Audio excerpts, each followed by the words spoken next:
I use anapanasati as the object of meditation. I can bring my mind to peace at the point of the breath disappearing from consciousness. But I'm stuck here. What should I do next, Sadhu? So Venerable Ajahn Anan answered that the cultivation of these anapanasati, this recollection of the breath, the meditation object of the breath, when we know the breath going in and going out with boot on the in-breath and do with the out-breath, or we don't have any meditation word, or we're knowing the breath with boot on the in-breath and do on the out-breath, then the breath becomes subtler bit by bit to the point where there's just this knowing in the mind that there's no breath anymore. And at this point, the body and mind feel light and at ease, like we're sitting in the air. And then when the mind reaches the point where the samadhi is at its most, where the mind is its most collected, most peaceful, and it doesn't become any more peaceful than that, then the mind will gradually start to think and proliferate again. And at this point, you should contemplate these thoughts as arising and ceasing. You can also use the strength and energy of that samadhi to contemplate the body, to separate the body out into the four elements of earth, air, fire, and water, and separate them out again to dissolve and disintegrate, to see them as impermanent, something that doesn't last, that's unstable, and it completely disintegrates, and you see not self. Then you can have this knowledge arise that the body is truly not self. So this is training the mind to have wisdom. So knowing the breath with boot on the in-breath and do on the out-breath, or seeing the breath as arising, staying for a little while and ceasing, which is vipassana.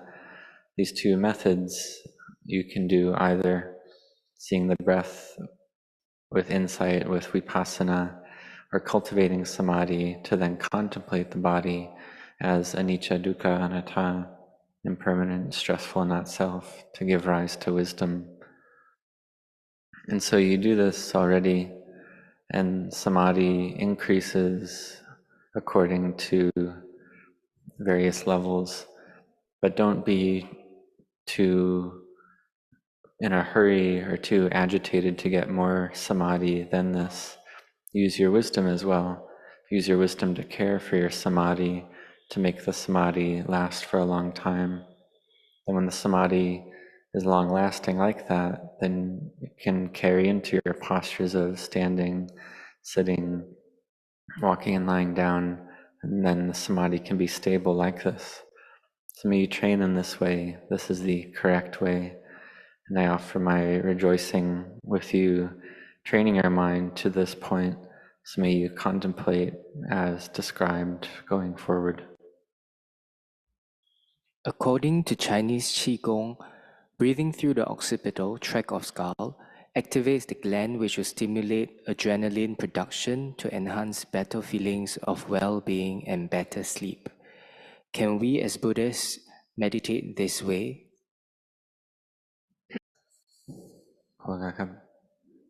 So this quality of samadhi, we can call it the firm establishment of mind. And this is something that's very useful, very valuable, and can be used for many purposes. For instance, samadhi can be used to care for illness and can also help us to sleep well, to sleep deeply. So this is about samadhi. And samadhi, for the sake of the end of suffering, has its fruit as wisdom. And so to ask, can you practice in this way, as the questioner asked, the answer is yes, it's not wrong, it's not incorrect. You can use samadhi like this to care for illness, to care for the body, to help the pineal gland work better. This is not incorrect. So one with samadhi can use their samadhi to care for illness, to make illness go away. This is possible. So may you cultivate samadhi a lot. May you make your mind firmly established. May you be proficient in this.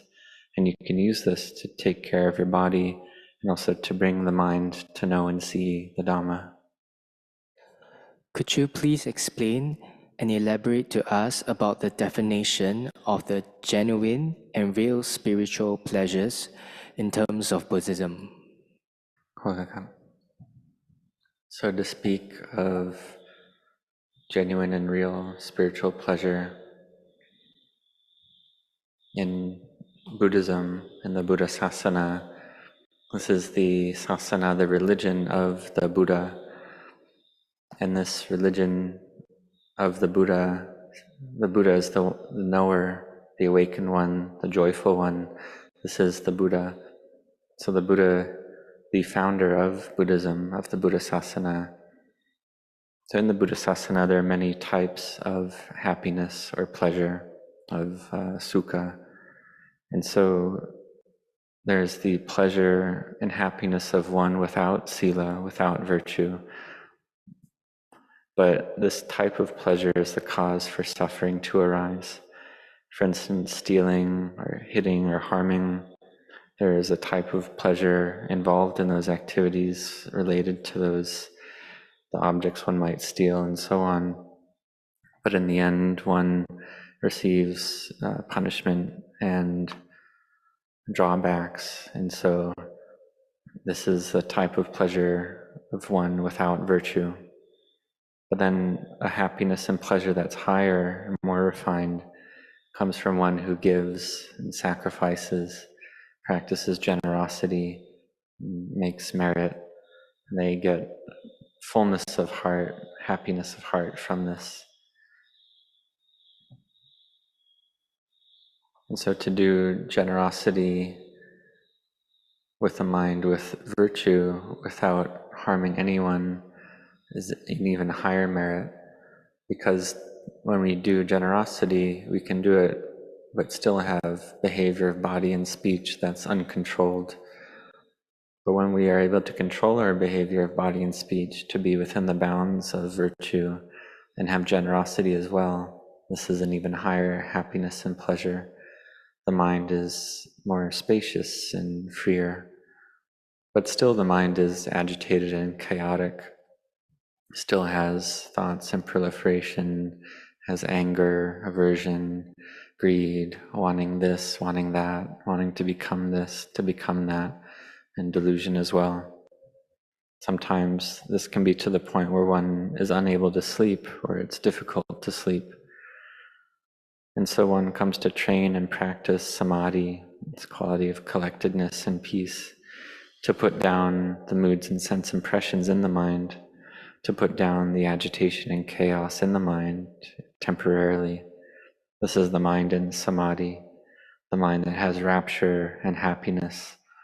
This is the happiness of samadhi, this firm establishment of mind.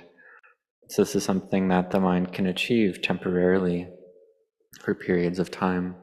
And this is a type of pleasure and happiness of the mind that's not agitated and chaotic.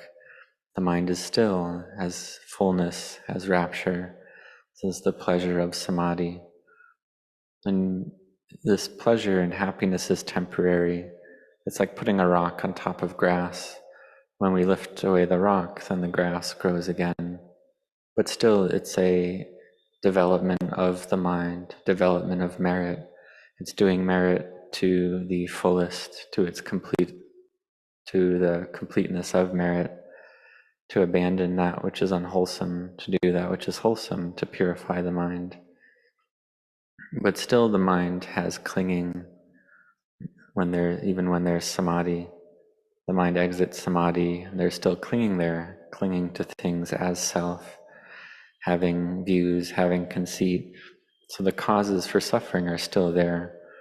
And this is true whether one is a monk or a novice or a lay person, a Dhamma practitioner or not, it's all the same.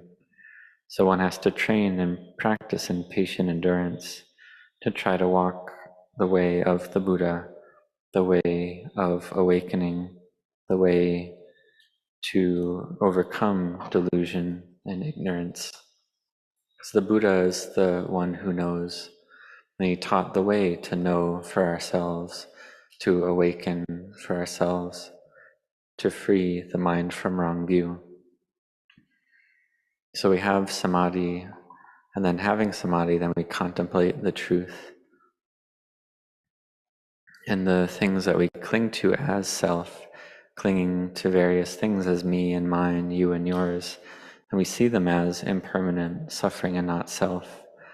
And when we see that there's no self there, we see the Dhamma. This is the mind that's very spacious and open, has fullness and happiness and pleasure. So this is the point of the Buddha Sasana, the point of Buddhism. But in truth, it's just nature. So we all must practice to this point. So practitioners should practice to understand this clearly, and having understood it clearly, then one no longer doubts about the Buddha's teachings. Dear Ajahn, could you please tell us how to reach Nibbana as a layperson without having the chance to be ordained and live in the temple? Thank you. So the way to practice to realize Nibbana, to see the Dhamma, in the beginning, we practice to see the Dhamma, to see the truth with wisdom, that all sankharas, all conditioned formations are impermanent, not stable, not lasting. They're dukkha, stressful, they can't last, can't endure, and they're not self in truth. This is true for all material things and all mental phenomena as well, all rupa and nama. So what should one do as a layperson to see the Dhamma, to see Nibbana, if one doesn't have a chance to ordain as a monastic and is not living in a peaceful place? So whether one is a monastic or a layperson, then one trains in dana, sila, bhavana, generosity, virtue, and meditation. We can also say sila, samadhi, panya, virtue, collectedness, and wisdom, which is the Noble Eightfold Path. This is the way to see the Dhamma, and we have to have effort and set our hearts on this. We have to strive. So there are many lay people before they ordain or they're not ordained that one meets with, that I've met with, and some sit for 6 hours of meditation per day. And in the present time, there are a lot of lay people that really strive in their practice and have faith to practice, even wake up at 4 a.m. every day, sit in meditation, contemplate to develop wisdom. There's a lot of people like this that have true and genuine striving. And then when samadhi arises, then they can cultivate wisdom, give rise to wisdom. One has to have discipline in order to do this. It's up to our ability to see the drawbacks in the cycle of birth and death in samsara. One who sees the drawbacks in this endless birth and death cycle of the mind constantly born and dying, one who sees these drawbacks doesn't get lost anymore in the pleasures of the world. So one sees that life must end in death, and one can't take anything with oneself when one dies. And therefore one has effort and perseverance, and one isn't depressed by this. One is heedful and strives in one's practice. And this makes it possible for wisdom to arise, and gives the opportunity for wisdom to arise. So it's up to our effort. So we have the 5 precepts, and still if we watch TV or watch movies and entertainment, this can destroy the peace of mind, destroy the collectedness, the samadhi in our minds. So one has to take care with this and be careful, because these things that make the mind more agitated and troubled, they also use up our time to practice Dhamma as well.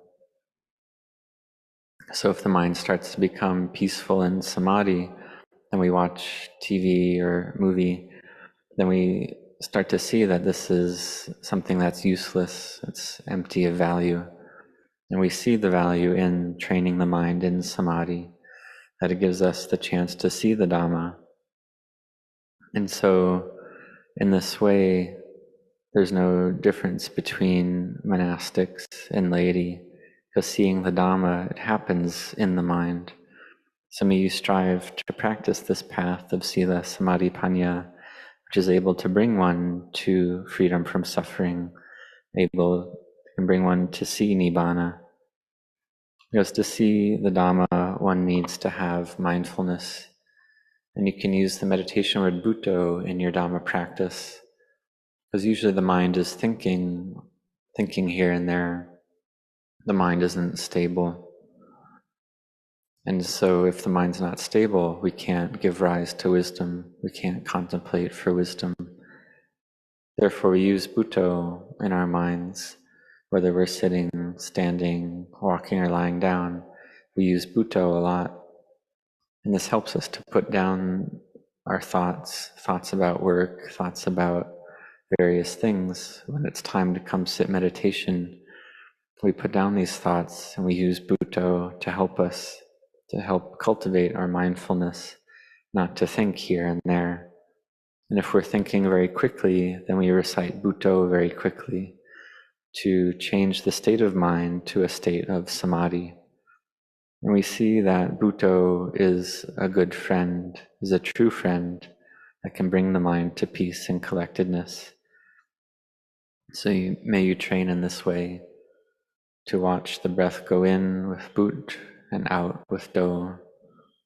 Whether you're picking up things or putting things down, chewing food, eating, swallowing, doing various work, sweeping or mopping, may you have Bhutto with all these activities, have Bhutto a lot, to bring the mind to peace and collectedness, then to give rise to true knowledge, to give rise to wisdom. In this way one can see the Dhamma.